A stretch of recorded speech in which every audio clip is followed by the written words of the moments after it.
Добро вечер, вести на Канал 5. Можно е дислоцирање на цементарницата Усие. Од владата најавија дека ќе ја разгледаат иницијативата која доби зелено светло на седница на град Скопје и дека ќе постапат во рамки на своите надлежности. Според премиерот, проблемот со загадувањето е резултат на децениска негрижа. Од Усие тврдат дека не ги надминуваат дозволените лимити за испуштање штетни емисии во воздухот.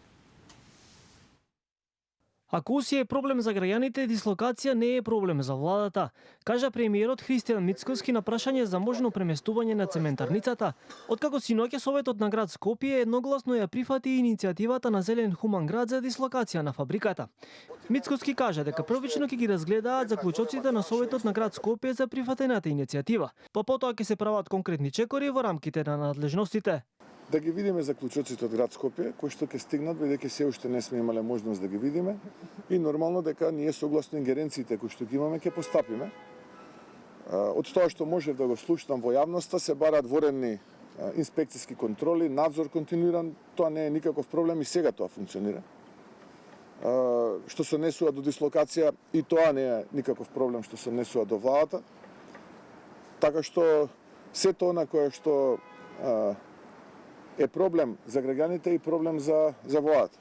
Со заклучоците на Советот, меѓу другото, се задолжува градот Скопје да се обрати до Министерството за животна средина со официјално барање да се испита работата на Усие и сите големи индустријски загадувачи, како и дали истите целосно ги исполнуваат сите услови, обврски и критериуми кои произлегуваат од важечката дозвола за работа и релевантната еколошка регулатива, и во најбрз срок да го известат град Скопје за резултатите. Од Министерството за животна средина велат дека борбата против аерозагадувачите е најголем приоритет и нема да имаат никаква толеранција.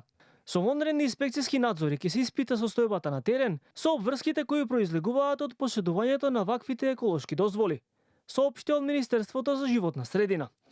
Паралелно со седницата на Советот на град Скопје, синоќа во близина на фабриката Усие се одржа и граѓански протест, поради, како што кажаа организаторите, загадувањето кое го предизвикува цементарницата и побараа нејзина дислокација. Ова проблем мора да се реши. Едноставно нема веќе шанси, нема веќе можности, нема веќе трпение да Усие не загадува. Се работи за странска компанија, странски капитал, странски борд на директори кои ги трујат нашите деца. Од компанијата Титан Усие соопштија дека целосно ја разбираат загриженоста на јавноста, но посочија дека загадувањето во Скопје не е поврзано со нивната работа. Во врска пак со кривичната пријава од екс-градоначалничката Арсовска за Титан Усие, од обвинителството кажаа дека јавниот обвинител се уште прибира докази, а по комплетирањето на доказниот материјал ќе биде донесена јавно обвинителска одлука. Противуставно е владата да се избира со двојно мнозинство. Ако одлуките треба да се носат со бадентер, тоа ќе значи крај на правната држава, оценува претседателот на Уставен Костадиновски. Најави дека на почетокот на следната година Уставен суд ќе решава и за судбината на законот за употреба на јазиците. Ако тоа се случи, во истиот момент граѓаните можат да заборават на правната држава.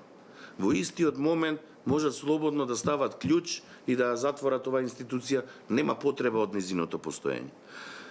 Бадентерот е многу корисен механизам за општество какво што е нашето.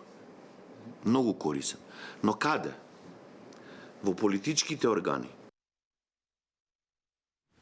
Евроинтеграцијата е блокирана и власта намерно бара изговори за да ја држи земјава изолирана од Европската Унија, тврди лидерот на СДСМ Филипче. Според него следната година ќе биде уште потешка на финансиски план и ќе донесе нови кризи и поскапувања. Се бараат само изговори за земјата да се држи изолирана од Европската Унија. Не постои друго објаснување кога на сите веќе им е јасно дека нивните барања се практично нереални. Мислам дека ќе има многу кризна година. Ќе следи година во која што ќе треба да се задолжиме најмалку дополнителни 2 милиарди евра. И тие задолжувања ќе бидат за тековни трошоци, нема да бидат за капитални инвестиции. Наспроти прогнозите на Филипче, премиерот Мицкоски посочува дека економските прогнози за догодина се оптимистички. Потенцира дека економските параметри се стабилни и одат во нагорна линија и вели дека владата во 4-годишниот мандат треба да врати 6 милиарди евра, долгови кои биле направени од претходната влада на СДСМ и ДУИ. 4 години влада, секоја година враќаме по една евроврзница која што ја подигнала владата на СДСМ и ДУИ. Отприлика околу 6 милиарди евра е целиот долг кој што треба во овој мандат од 4 години нова влада да биде вратен, но граѓаните и бизнисот да бидат спокојни. Исто како што нема мигранти, исто како што нема криза, така и средствата се обезбедени, ликвидноста е обезбедена.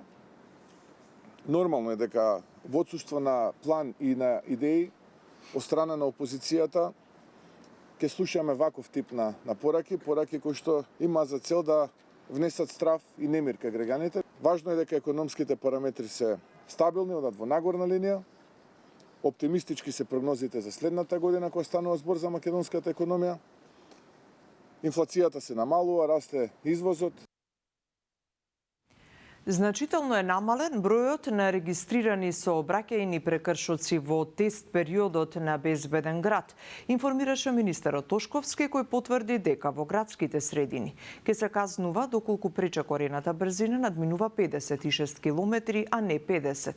Парични казни ќе има и за погрешно паркирање или за станување, а овие прекршоци ќе ги ловат патроли на МВР. Евидентирање на сообраќаен прекршок во рамки на паметен систем или радар ќе се констатира со 57 на брзина до 100 км на час. Тоа не значи дека, ако министерот не да Боже направи некоја белја во рамки на управување на моторно возило и вози со 52, дека за него нема да важат одредбите од кривичниот законник, доколку не да Боже имаме телесна повреда или тешка телесна повреда на одреден учесник во сообраќајот. Приватни гинеколошки ординации наплаќале за услуги и прегледи кои се на товар на фондот и се бесплатни за пациентките. Ова го утврдиле УЈП и Фондот за здравствено осигурување при заедничка контрола во 49 приватни гинеколошки ординации во Скопје, Битола, Прилеп, Тетово, Штип и Струмица. Во половина од нив биле откриени неправилности и заработиле парични казни. Контроли не биле правени од 2012 година. Од утврдените 12 неправилности кај фондот, главната неправилност е наплата на дополнителни средства од осигурени лица. Кај 8 приватни здравствени установи констатирано ова, значи, оно што ни беше главна цел на контролата и неуредна евиденција кај 5 здравствени установи. Кај УЈП утврдени се неправилности поврзани со фискализацијата кај 20 приватни здравствени установи. И фондот и УЈП имат изречено казни или глоби. Контролата е вршена во Скопје, Битола, Прилеп, Тетово, Штип, Струмица. Најнизок степен на уредност има во Струмица, каде што од 5 контролирани приватни здравствени установи само една била со уредни наоди, 4 биле со неуредни. И завршуваме тука вестите, имајте убава вечер.